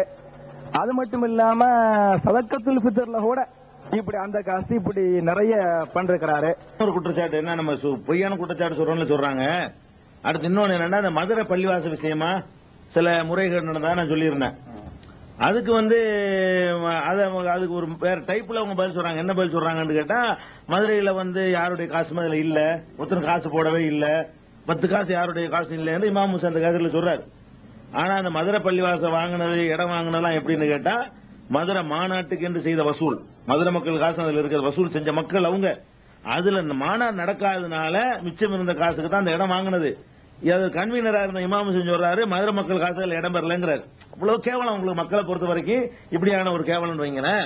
இந்த மதுரை பள்ளிவாசல்ல வந்து அங்க மாநாடு நடத்துற அளவுக்கு அமைப்பு இருந்துச்சு, சகோதரர்கள் இருந்தாங்க, நிர்வாகம் அழகான முறையில் இருந்துச்சு, ஜாக்குடைய அமீருண்டே ஒருத்தரை போட்டு வச்சிருந்தாங்க. இது போக அதே மாதிரி நானும் இருக்கிறேன், அங்கிருந்தா ஜன்னத் வெளி வந்து கொண்டிருக்கிறது, மதுரைக்கு அடிக்கடிலாம் வருவாங்க. அப்ப மதுரையில ஒரு பள்ளிவாச கட்டுற கமிட்டி போடுறா இருந்தா, இப்ப நான் இருந்தேன், அங்க உள்ள தவி சகோதரர் எல்லாத்தையும் கலந்து ஒரு கமிட்டி போடணும் இல்லையா? அங்க உள்ள நம்பிக்கையான சகோதரர், அது யாரெல்லாம் இருந்தா, காலேஜ் ப்ரொஃபசர்கள், அது மாதிரியான ஆட்கள்லாம் அதுல வந்து அந்த அமைப்புல பொறுப்பா இருந்தாங்க. ஜமாலஜி இருந்தாரு, ப்ரொஃபசர் நதீம் இருந்தார், அவர்கள்லாம் இருந்தாங்க. அப்ப வருஷ முகமது இருந்தாரு, இவர்கள்லாம் வந்து நல்ல ஆதிகாலத்திலிருந்து தகுதியில உள்ள சகோதரர்கள் தான். அவர்களை வைத்து ஒரு கமிட்டியை போட்டு கட்டுறதை விட்டுட்டு ஒரு ஆளை பிடிச்சு கொண்டாந்து அவர் வழியாக ரூபா நடக்கும், அவர் வாங்கிட்டு வருவாரு, அவரே செலவு பண்ணுவார், அவரே கட்டுவாரு. அதுல சில தப்புகள் நடந்து போச்சு. அந்த பணம் வாங்கி கொடுத்தார் அப்துல்லா இப்னு ஆதம்ங்கிறவர், திருச்சியை சேர்ந்தவர். அவர் கைமியமா கண்டுபிடிச்சு சில முறைகேடு நடந்ததுன்னு சொல்லி எங்க வீட்டு கூட்டு வந்துட்டாரு. வச்சு வீட்டுல உட்கார்ந்து இமாம் ஹுசைன் தான் வச்சு அதை எழுதி வாங்கணும், இவ்வளவு ரூபா அவர் தர வேண்டி இருக்குன்னு சொல்லி. அப்ப அவர் அந்த மாதிரியான ஒரு தப்பு நடந்துச்சுன்னு சொன்ன உடனே அதை வந்து தர்றேன்னு சொல்லி அவரு ஒத்துக்கொண்டு ரிட்டர்ன் எழுதி வாங்கியாச்சு ஸ்டாம்ப் பேப்பர்ல. அப்துல்லா பின் ஆதம் ஒத்துக்குவாரா? இது வந்து அந்த அப்துல்லா பின் ஆதம் கண்டிப்பா ஒத்துக்குவார். அப்துல்லா பின் ஆதத்திற்கு போனீங்கன்னா ஏன்னா அவர் தான் எழுதி வாங்கினவர். நீங்க வந்து ஆரம்ப காலத்துல வந்து தௌஹீதுல இருக்கீங்கிறது எனக்கு உங்களுக்கு தெரியும். அதாவது துபாயில இருக்கும் பொழுது 81 இஸ்லாத்திற்கு வந்தீர்கள். அந்த நேரத்தில் தௌஹீத் சிந்தனை உங்களுக்கு வந்து விட்டது. அதற்கு பிறகு நீங்க முதல்ல தௌஹீத் பேச்சாளருடைய பேச்சு யார் பேச்ச ஃபர்ஸ்ட் கேட்டீங்க? பிஜே கேசட் தான் கேட்டேன். பல கேசட் கேட்டிருக்கீங்க. அதை கேட்டு நீங்க எந்த முடிவுக்கு வந்தீங்க? உண்மையான ஒரு தௌஹீதுவாதியா வாழணும்னு சொன்னா இந்த மாதிரி இஸ்லாமிய பிரச்சாரம் உண்மையான கேசட் கிடைச்சது நல்லது. அது வந்து அவர் உண்மையான இஸ்லாத்தை அறிஞ்சவரா இருந்த அவருடைய கேசட்டை கேட்டதுனால பிடிப்பு ஏற்பட்டது. அவருடைய கேசட் மூலம் தான். அதுக்கு முன்னாடி தமிழ் புக்குகள் வந்து சரிவர எனக்கு கிடைக்கல. அவர் எழுதின புக்கும் அவருடைய கேசட் மூலமா தான் எனக்கு பிடிப்பு ஏற்பட்டது. உங்களுக்கு பிடிப்பு ஏற்பட்டதோட பிற மக்களுக்கு நீங்க அதை எடுத்து சொன்னீங்க? ஆமா, நிறைய மக்களுக்கு எடுத்து சொல்லிருக்கிறோம். யுஏஇல எனக்கு தெரிஞ்ச எல்லா பள்ளிவாசலையும் தமிழ் மனிதர்கள் எங்கெல்லாம் சொல்றாங்களோ அங்கெல்லாம் இவருடைய கேசட் எத்தி வச்சிருக்கிறோம். ரெண்டாவது சென்டர் ஒண்ணு அஜ்மால்ல இது வரைக்கும் எந்த மதனி ஆலிம்சாக்களும் செய்ய முடியாத ஒண்ண நாங்க ஒரு சென்டர் அஜ்மால்ல ஜமையத்து அஹ்லுல் குர்ஆன் வல் ஹதீஸ்ங்கிற ஒரு சென்டரை ரிஜிஸ்டர்ட் பாடியா அந்த நாட்டிலேயே ஒண்ணு செய்ய வச்சு அதை அப்துல் சமதுங்கிற மதனிகிட்ட ஒப்படைச்சிட்டு அந்த ஹேண்ட் பண்ணிட்டு வந்தேன். நிறைய கேசட்டுகள் பிஜே கேசட் ஆடியோ வீடியோ கேசட்லாம் அந்த வச்சு அங்க சென்டரை உருவாக்கி கொடுத்துட்டு வந்தேன். அந்த நேரத்துல கமாலுதீன் மதனி யார் என்னன்னு உங்களுக்கு தெரியுமா? அந்த நேரத்தில் தெரியாது. இந்தியாவுக்கு வந்த பிறகு மதுரைக்கு பள்ளிவாசல் கட்ட போகணும்னு சொல்லி இக்பால் மதனி மூலமா வந்தோம். வரும்போது இங்க ஏர்போர்ட்ல ரிசீவ் பண்ணாங்க டிசி அப்துல் மஜீத். அப்போ அவரையும் யாருன்னு தெரியாது. அது வந்து பேசும்போது அப்புறம் தான் கமாலுதீன் வந்து கொஞ்சம் கொஞ்சமா அறிமுகமாயிட்டார். பிஜே அறிமுகம் பிஜே வந்து 88 அறிமுகமாயிட்டாரு. ஆமா ஆமா. அப்படி அறிமுகம் பிஜே ஆனதுனால அதன் மூலமாக பல உதவிகளை செஞ்சு சில பள்ளிகள் கூட நீங்க நின்று உங்க முயற்சியில கட்டி கொடுக்கப்பட்டதாக நாங்க கேள்விப்பட்டோம். அப்படி பல பள்ளிகள் கட்டிருக்கீங்களா? அல்லாஹ்வுடைய அருள்ல அது என்னுடைய சொந்த பணம் எல்லாம் கிடையாது. உங்களுடைய முயற்சி? என்னுடைய முயற்சியில ஏற்பாடு நடந்திருக்கு. கிட்டத்தட்ட ஒரு தமிழ்நாட்டில் 10 பள்ளிவாசல், கேரளாவில் 2 பள்ளிவாசல். அல்ஹம்துலில்லாஹ்.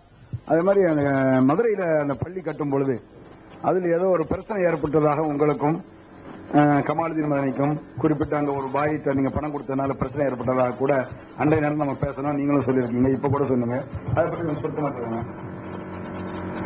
அதாவது இன்ஜினியர் மூலமா பள்ளிவாசல் கட்டணும்னு சொல்லி பிளான் எல்லாம் போட்டு பிஜே தான் ரெக்கமெண்டேஷன் பண்ணாரு. மதுரையில ஒரு பள்ளிவாசல் கட்டி கொடுங்க, அங்க தேவைதான் பிரச்சாரம் பண்றதுக்கு. அங்கங்கே கிடக்கிற சகோதரர்களுக்கு ஒரு நிரந்தரமான ஒரு பள்ளி கிடைக்கல, அதனால ஒரு இடம் ஒன்று ஏற்பாடு பண்ணி வாங்கி கட்டி கொடுங்கன்னாரு. சரி, எவ்வளவு அமௌண்ட் பார்த்தோம். ஒரு இடத்த பார்த்துட்டு அவங்க ஜமாத்துல பிஜே மேல இருக்கக்கூடிய நம்பிக்கையில் நீங்க செயல்பட ஆரம்பிச்சீங்க. ஆமா ஆமா, பிஜேவுடைய நம்பிக்கை. ரெண்டாவது நம்பிக்கை மாத்திரம் இல்ல, அவருடைய ஆக்டிவிட்டியை நான் நேரடியா கண்டறேன். பொருளாதாரம் கொடுத்து வாங்கல. இன்னைக்கு ஒரு தௌஹீத்வாதியில ஒரு மனிதன் யோகியனா இருக்காரு அப்படின்னா அது அல்லாஹ் அடுத்து ரசூலுல்லாஹ் பிறகு நம்பின பிறகு நான் இன்னைக்கு கண்டு கணக்கு வழக்குல பார்த்ததுல பிஜே ஒரு ஆள் தான் யோகியான்னு சொல்லலாம். நீங்க பார்த்த வரைக்கும்? நான் பார்த்த வரைக்கும். அப்புறம் இன்னும் நிறைய பேர் இருக்கலாம்.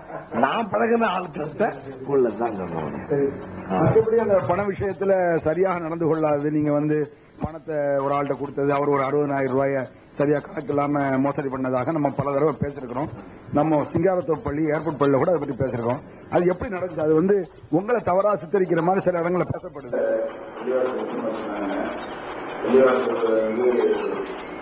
அந்தந்த ஊர்ல இருக்கவங்களுக்கு தெரியாம கட்டப்படுது. மற்ற ஊர்ல என்ன நடந்துச்சுன்னு எனக்கு தெரியாது. மதுரையில் உள்ள பள்ளிவாசல் கட்டப்படும் போது அந்த பள்ளிக்கு வந்து பொறுப்பாளர் அவர் தான். அவர் மூலமா தான் வந்து மணி கட்டுறதுக்கு ஒருத்தர் ஏற்பாடு கொடுத்து அவர் மூலமா காசு கொடுத்ததுனால முதலாவது தான் இன்ஜினியர் வந்து பார்ப்பாரு, பேசுவாரு. அவர் மூலமா தான் பணம் பட்டுவாடா நடக்கும். இன்ஜினியர் கொடுக்க வேண்டிய பேமெண்ட் எல்லாம் அப்படிதான் நடந்துட்டு இருந்துச்சு.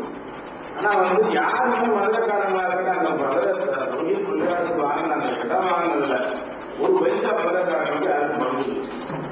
அதனால நான் பொறுப்புல இருந்தேன். நான் தான் மாவட்ட அணியது. ஆனா இந்த விஷயத்துல ஈடுபாடு அன்னைக்கு இருந்தவர் நிஜாமுதீன் இருந்தாரு. வந்தா போன தகவல் தொடர்பு என்ன பிடிக்க முடியாது. அதனால அவர் பார்த்தாரு வந்தார். எனக்கோ எந்த சம்பந்தம் கிடையாது. அதுக்கும் அப்துல்லா பின் ஆதுக்கு பேரை சொல்லி அதுக்கும் திருச்சியுடைய அப்துல்லா பின் ஆதத்துக்கும் தான் சம்பந்தம் இருக்குது. அப்படின்ட்டு ஒரு கேசட்ல சொல்லிருக்கிறாங்க. கேசட் நான் அப்துல் ரஹ்மான் பிஜே நிறைய பேர் பார்த்தோம். அத பத்தி நீங்க என்ன சொல்றீங்க? நான் என்ன சொல்றேன்னா, அந்த பள்ளிவாசல் கட்டுறதுக்கு விருப்பம் வந்ததே பிஜியனுடைய முயற்சினாலதான் எனக்கு அதுல ஆர்வம் வந்தது. மதுரையில பள்ளிவாசல் கட்டணும். Gandhi plot number, Gandhi Nagar plot number 1 அதுல இடம் பேசி இன்னும் ஒரு 6 லட்சம் ரூபாய்க்கு இன்னும் இடம் பேசினாங்க. அதுல 3 லட்சம் ரூபாய் ஜமாத்துல இருக்கு, பாக்கி ஒரு 3 lakhs அனுப்புங்கன்னாரு. அதே மாதிரி அனுப்பிச்சு வச்சோம். அந்த இடத்த வந்து பணத்தை கேஷா கொண்டு வந்து கொடுத்தோம். பிஜே தான் கொடுத்தோம். அந்த இடத்த வாங்கினாரு.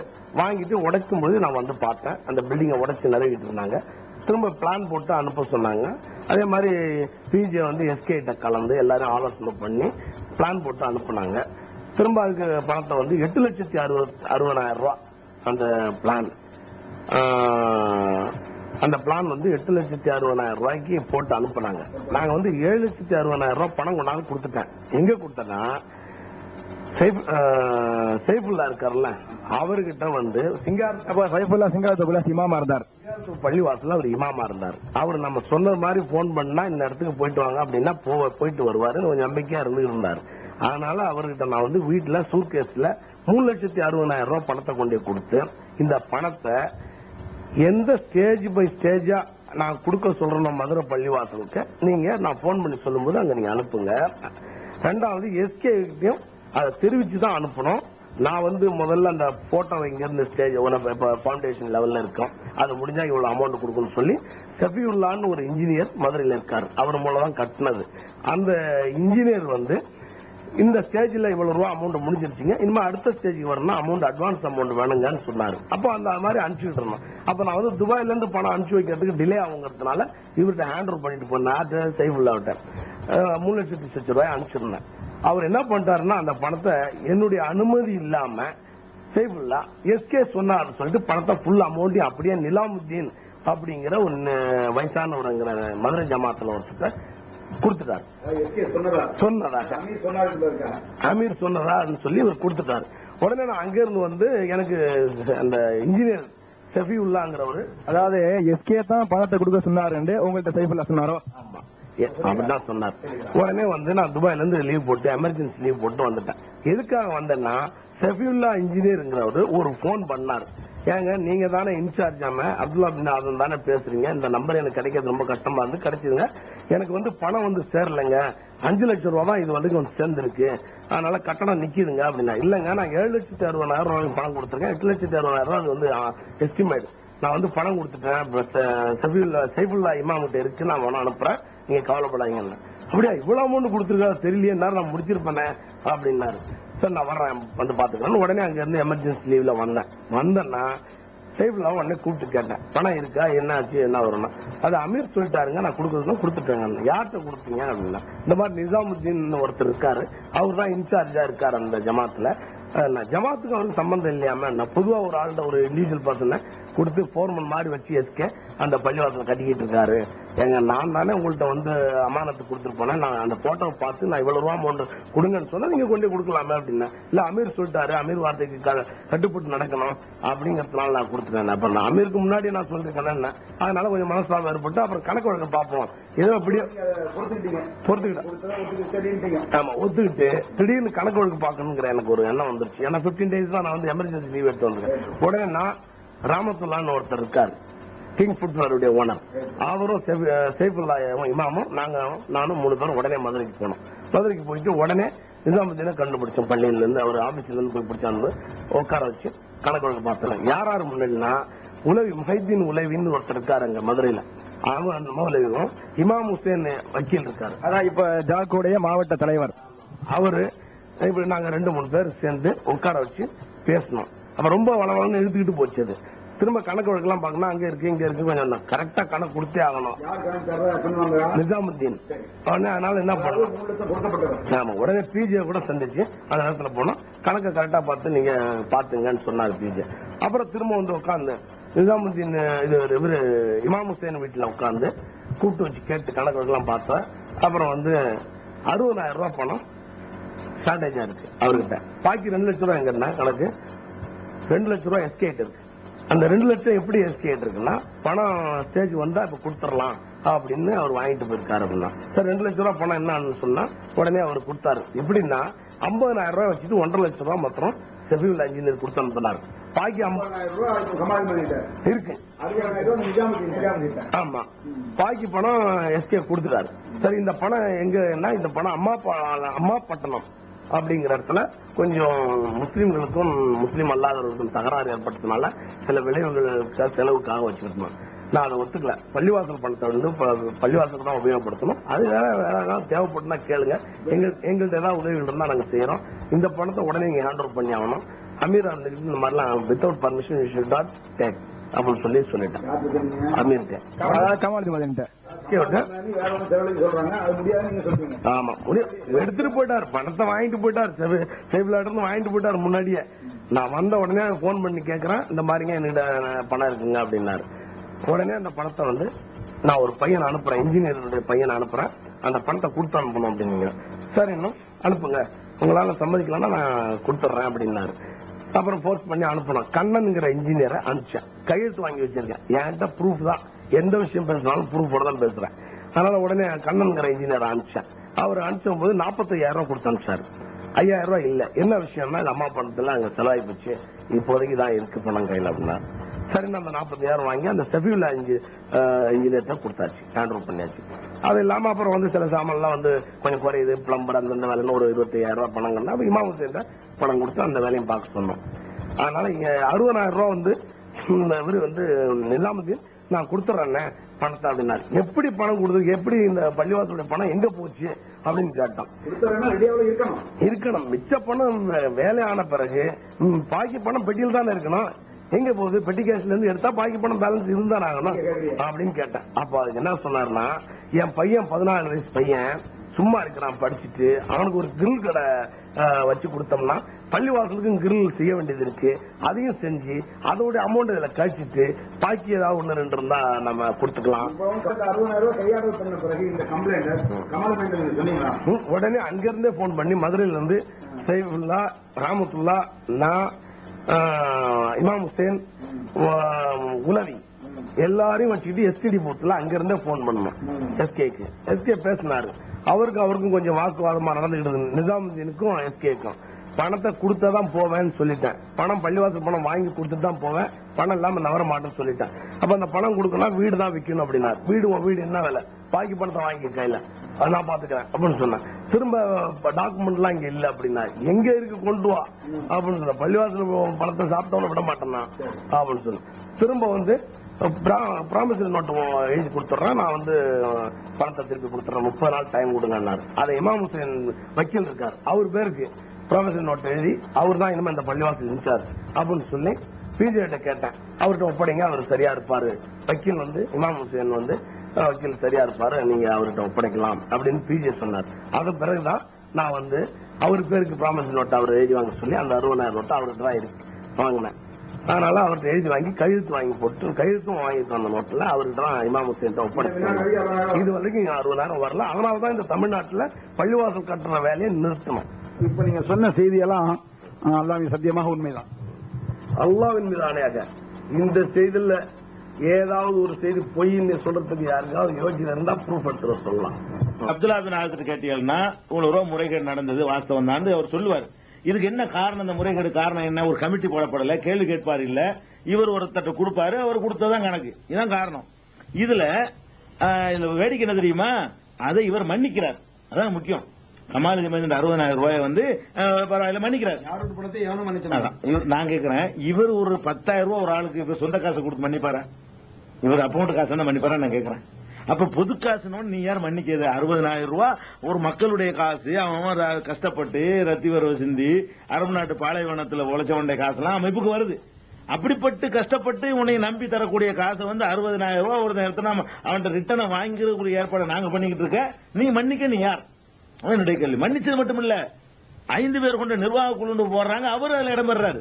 மன்னிப்பு எந்த அளவுக்கு மன்னிப்புன்னு கேட்டா, 5 பேர் கொண்ட நிர்வாக குழு ஒன்று புதுசா அப்புறமேல அமைக்கிறாங்க, அதுல யார் வர்றாருன்னு கேட்டா மன்னிக்கப்பட்டவர் வர்றாரு அதுக்கு பிறகு. அப்ப இது என்ன ஒரு ஐக்கியத்தானு கேட்கிறேன். இவர்கள் நம்பிக்கையான ஆளுகளா? இந்த மக்கள் நம்பி இவர்கள் பணம் அனுப்பலாம் நான் கேட்கிறேன். அது மாத்திரம் இல்ல, பாமணின்னு ஒரு இடத்துல பள்ளிவாசல் கட்டினாங்க. பாமணி திருத்துறைப்பூண்டி பக்கத்துல. இந்த பாமணிங்கிற பள்ளிவாசல்ல அங்க உள்ள ஒரு சகோதரன் வந்து என்னை அழுது, நீங்க போய் நீங்க என்னை வர சொல்லி இருக்கான் என்றது அழுது, அல்லாவுடைய பள்ளிங்க கட்டுறதுக்குன்னு சொல்லி எங்க ஊர்ல ஒரு கமிட்டியை போட்டு ஒழுங்கா செஞ்சிருந்தா அழகா பராமரிச்சிருப்போம். யாரோ ஒருத்தன் போட்டு விட்டாங்க. அவன் ஒன்னாவது கமிட்டி கட்டுறன்னு வச்சு சிமெண்ட் வாங்கி அடுக்கி வச்சிருப்போம். சிமெண்ட் எல்லாம் கல்லா கிடக்குது, கல்லாவே இருக்கு. நீங்க வந்து பாக்கலாம். அதாவது இந்த பாமணி என்ற ஊர் திருத்துறைப்பூண்டியில இருந்து இது பக்கம் ஒரு 2-3 கிலோமீட்டர் வருமா? இந்த பாமணி என்ற ஊர்ல நீங்க வந்து 10-15 ஆண்டுகளாக ஏகத்துவ சிந்தனையில் இருக்கீங்க, தவிர சிந்தனையில் இருக்கிறீங்க. நாம் பல தடவை கேள்விப்பட்டிருக்கோம். இங்க ஒரு நம்ம ஏகத்துவவாதிகளாக சேர்ந்து ஒரு பள்ளி கட்டப்பட்டிருக்கீங்க. நீங்க தான் இந்த இடத்துக்கு வந்து கொடுத்துருக்கீங்க, சொந்த இடத்த கொடுத்துருக்கீங்க. அல்ஹம்துலில்லாஹ். அது வந்து ரொம்ப அதிகமானவர்களுக்கு வர்றதில்ல. ஒரு சில பேருக்கு அல்லாஹ் தஆலா இப்படிப்பட்ட ஒரு தாராள மனத்தை கொடுக்கும். அல்ஹம்துலில்லாஹ். இந்த இடத்தை வாங்கி அதுக்கு பிறகு பள்ளி கட்டப்பட்டிருக்கு. இதுல நூற்றுக்கணக்கான சிமெண்ட் மூடைகள் நாசமாகி வீணா போனதாக நாங்க கேள்விப்பட்டோம். அல்லாஹ்வுடைய பணம் பைத்துல் மால், பொது சொத்து இப்படி நாசமா போனதாக கேள்விப்பட்டோம். இது விஷயத்தை கொஞ்சம் உங்களுக்கு தெரிஞ்சா விரிவா கொஞ்சம் சொல்லுங்க. அதாவது பள்ளி கட்ட ஸ்டார்ட் பண்ணி அவங்க எஸ்கே அவர்கள் வந்து இந்த பள்ளி கட்டுமான பணியை வந்து ஒரு இன்ஜினியர்கிட்ட, அதாவது மெட்ராஸ் இன்ஜினியர், அவர் பேரு வந்து ரெண்டு பேர் வந்தாங்க. ஒரு கட்டட இன்ஜினியரு, அடுத்தபடி பிளானிங் இன்ஜினியர் பேரு முஸ்தாக் அகமதுன்னு ஒரு ஆளு பேரு யாக்கூப் தான் கட்டட இன்ஜினியர். முஸ்தாக் அகமது வந்து பிளானிங் இன்ஜினியர் நினைக்கிறேன். பெயர்கள் மாற்றினாங்க. ஆனால் இவங்க 2 பேர் வந்து இந்த இடத்த பார்த்து எஸ்கே வந்திருந்தாரு.